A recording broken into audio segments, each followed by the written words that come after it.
The moment you begin explaining yourself, you have already lost. Picture the situation. The accusation arrives, a quiet insult during a dinner conversation, someone questioning your competence in a meeting, a partner twisting your words against you. You feel the tension rise inside your chest. Cortisol surges through your body. Your mind screams that you are being misunderstood, that the truth is being distorted, that you need to correct everything immediately. So, you speak. You clarify. You justify. You provide context. And in that exact moment, you hand them your throat. Because the world does not judge you based on the truth of your words. It judges you based on the desperation behind your delivery. The person who explains is the person who submits. The person who defends themselves is the person who accepts someone else's authority to judge them. Machiavelli. The master of power dynamics understood a brutal truth that modern society has tried to condition out of you. He understood that power is not about being correct. It is about controlling the frame. And the moment you defend yourself, you step directly into their frame.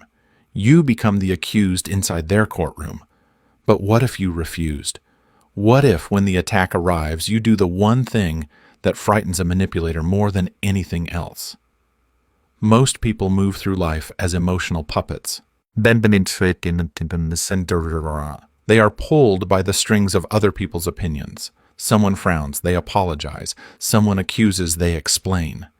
They live in a constant state of reactive defense, trying to prove they are good, smart, or worthy. It is a miserable way to exist. It is a slow suffocation of the soul. But there is a different way.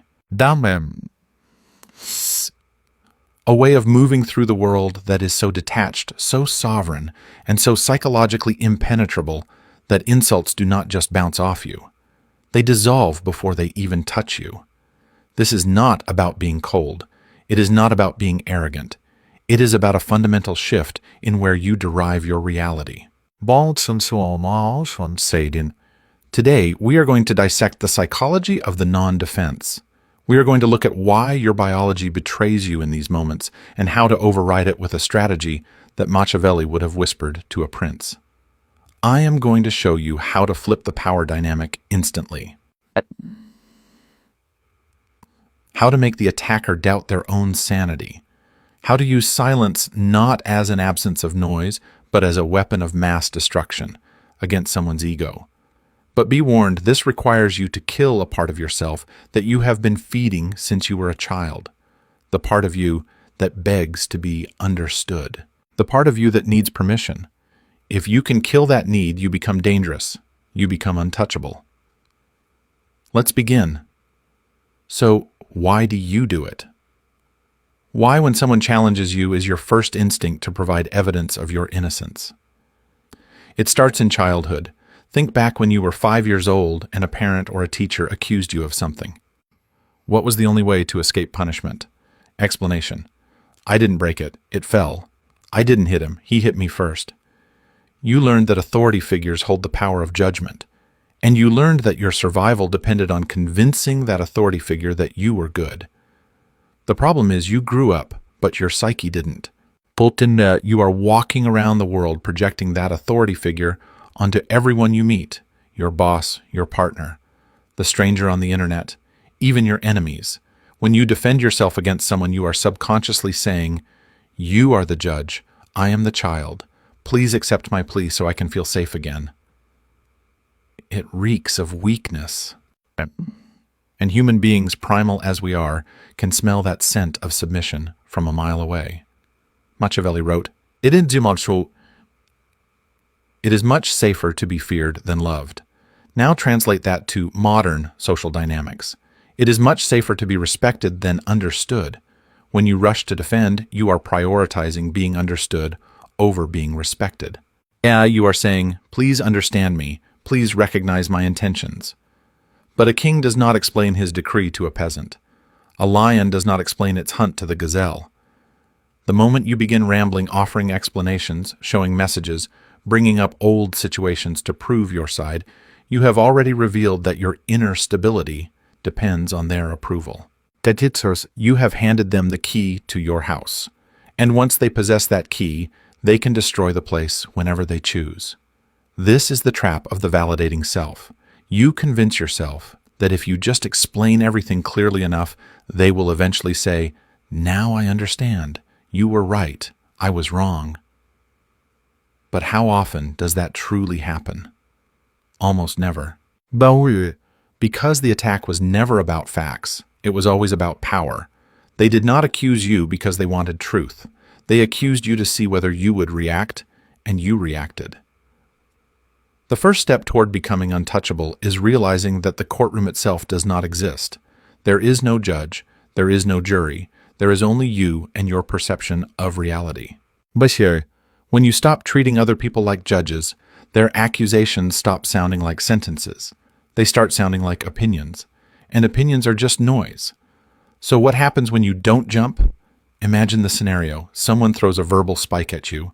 You're being incredibly selfish right now. The old you would say, "No, I'm not. I did X, Y, and Z for you yesterday. I'm just tired, defensive, weak, reactive." Now imagine the Machiavellian approach. They say, "You're being incredibly selfish right now." You look at them, you hold eye contact, you don't blink, you keep your face completely neutral. You let the silence hang in the air for 3, 4, 5 seconds. Man say, Do you know what happens in that silence? It is a psychological vacuum. The human brain is terrified of silence during a conflict. It signals a rupture in the social fabric. It signals that the other person is not playing the game. When you stay silent, you are mirroring their energy back at them. You are forcing them to sit in the tension they created. Usually they will start to crumble. They will speak again to fill the void. "I mean, you're not always selfish, but just right now. Why are you looking at me like that?" They start defending themselves against your silence. The power has flipped. This is the gray rock method taken to a weaponized level. You become a void. Again, a void cannot be attacked. You cannot punch mist. You cannot cut water. By refusing to provide the resistance of a defense, you cause their attack to pass right through you and unbalance them. This requires immense internal control because inside your ego is screaming, "Fight back, say something clever.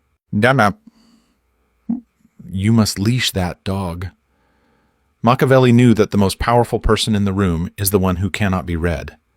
If you defend, you reveal your values. You reveal what hurts you. You reveal your buttons. "I'm not stupid," you shout. Now they know your insecurity is intelligence. "I'm not a bad person." Now they know your insecurity is moral standing. Silence reveals nothing. It is a dark mirror. And when they look into it, they only see their own aggression reflected back, and it makes them uncomfortable. It makes them feel judged, which is ironic because you haven't said a word. Sometimes silence is not enough. Sometimes the situation requires words, but never defensive words. If you must speak, you never push back against the force. You pull it. You use the aikido of conversation. There is a concept in dark psychology called agree and amplify. It creates a state of cognitive dissonance in the attacker. If someone accuses you of something absurd, defending yourself validates the absurdity. It suggests the accusation is serious enough to warrant a response. Instead, you lean into it. You exaggerate it until it becomes a caricature. Attacker. You are so obsessed with money. You're greedy, defensive. You. "No, I'm not. I just want to take care of my family." Boring, predictable, weak, Machiavellian you. "You caught me. Every Tuesday I actually swim through a vault full of gold coins like Scrooge McDuck. Terrible for the back, honestly." You say it with a calm expression or a slight amused smile. What have you done in that moment you refused to feel insulted? You demonstrated that you are not insecure about the subject. You transformed their serious attack into a joke. You established that you control the frame of reality, not them. That instantly removes the attacker's weapon. They wanted to wound you. Instead, you took their knife and started using it to peel an apple. It communicates amused mastery. Amused mastery is the highest form of status. It is the attitude of a parent watching a small child throw a tantrum. You do not become angry at the child. You do not debate with the child. You are entertained by the drama because you already know you are safe. The moment you defend yourself, you lower yourself onto the floor and begin screaming alongside the child. Never do that. Ma, stand up, look down, smile. Robert Greene in the 48 Laws of Power talks about law. 25. Recreate yourself. Part of that is refusing the identity others try to thrust upon you. When they label you, they are trying to put you in a box. If you fight the box, you are still interacting with the box. If you mock the box, you dissolve it. You're arrogant. I prefer the term charmingly confident, but sure. You don't care about anyone but yourself. I'm working on it. I'll add you to the list of people I care about next year. It is savage. It is dismissive. And it is incredibly attractive. Why? Because it shows you are whole. You do not need their validation to know who you are. A person who knows they are generous laughs when called stingy. A person who knows they are smart laughs when called stupid. If you are defending it, is because deep down you fear they might be right. And that is the shadow work you must do. Let's go deeper into the philosophy of the interaction. Every conversation has a metastructure, a hidden architecture. In a conflict, there is usually a judge and a defendant. The judge asks questions. Why did you do that? What were you thinking? Who do you think you are? The defendant answers. I did it because I was thinking that whoever is asking the questions holds the power. Whoever is answering is losing status. The most lethal Machiavellian trick is to simply refuse the role of defendant and seize the role of judge. You do this by answering a question with a question or by analyzing their behavior instead of your own. Them. Why are you always so late defensive? You. There was traffic and my alarm didn't go off. Losing Machiavelli in you. Why does my arrival time affect your mood so deeply? Boom. Do you see the shift? Suddenly, we are not talking about the clock. We are talking about their emotional stability. We are talking about their reaction. You have put the spotlight back on them. Them, you're being ridiculous. Machiavellian you. What makes you feel the need to use labels like that to get your point across? You are psychoanalyzing them in real time. This is infuriating to a manipulator. They want you on your back foot. Instead, you are walking around them, observing them, like a specimen in a jar. It's interesting that you perceive it that way.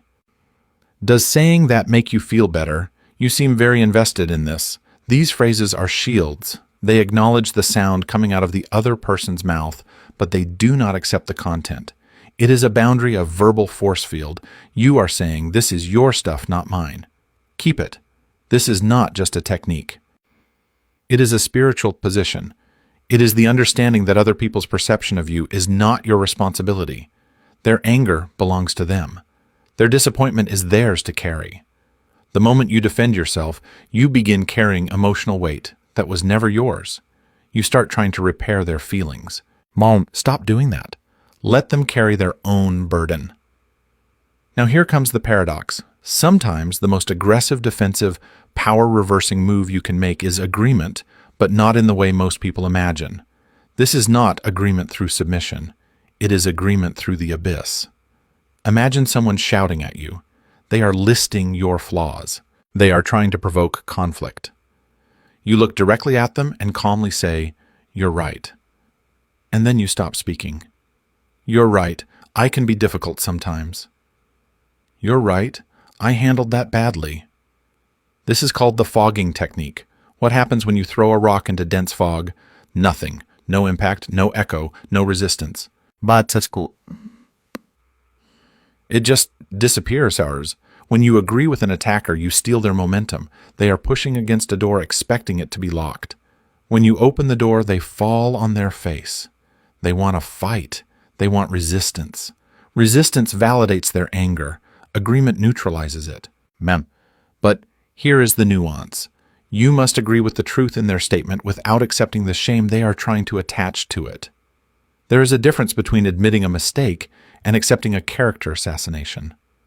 You messed up this report. You're incompetent. Defense. I'm not incompetent. The data was wrong. Power move. You're right. The report has errors. I'll fix it. Notice what was left out. You didn't address the incompetent part. You ignored the insult and addressed the fact. You took ownership of the action, but not the identity. This signals immense confidence. Only a person who is secure in their competence can admit a mistake so easily. Insecure people fight to the death to prove they didn't make a mistake. Secure people say, "Oops, my bad," and move on. Machiavelli would call this disarming the enemy. If you lay down your sword, they look foolish holding theirs. It takes the wind out of their sails. It makes them look hysterical, and you look grounded. And in the long run, history is written by the grounded. None of this works if it is just a tactic. If you are using these lines but your voice is shaking, or your eyes are darting around, or your energy is screaming, "Please like me," it will fail. Dark psychology is 20% words and 80% nonverbal frame. You have to build the internal architecture to support the silence. This brings us back to the shadow. Why does it hurt when they attack you? Because they are touching a wound that is already there. If I tell you you have green skin, you won't get mad. You'll think I'm crazy. You won't defend yourself. You'll laugh. But if I tell you you are a failure and you defend yourself, it's because a part of you suspects I might be right. The ultimate defense is not a verbal technique. It is self-knowledge. It is looking into your own darkness, owning your own flaws, and accepting your own shadow. When you know you are capable of selfishness and someone calls you selfish, you say sometimes yes. When you know you are capable of cruelty and someone calls you cruel, you say I can be. You cannot shame a man who has already accepted himself. You cannot expose a woman who has nothing left to hide. This is what it means to be untouchable. It means you have integrated the parts of yourself that others try to use against you. You become transparent. The light passes through. The arrows pass through. You are no longer a fortress that needs defending. You are the wind. So here is the challenge. For the next 7 days, you are going to play a game. The game is called no defense. No matter what happens, no matter how small the accusation, you are forbidden from explaining yourself. If you are late, say I'm late. Do not give the reason. If you spill the coffee, say I spilled the coffee. Do not blame the cup. If someone misunderstands you, let them misunderstand you. Sit in the fire of that discomfort. Feel the urge to fix it, to manage their perception, to be the good guy. And let that urge burn to ash. Watch what happens to the people around you.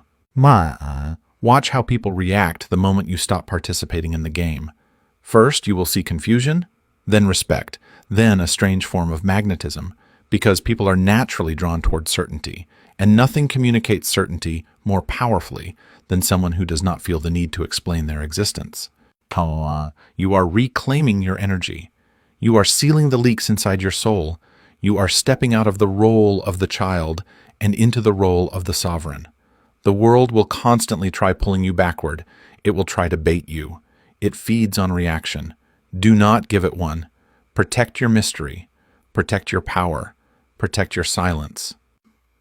If this philosophy speaks to the darker, deeper part of your mind, the part that is exhausted from constantly performing for other people, then you already know what to do. Subscribe. But not because I told you to. Subscribe because you are finished being prey in a world full of predators.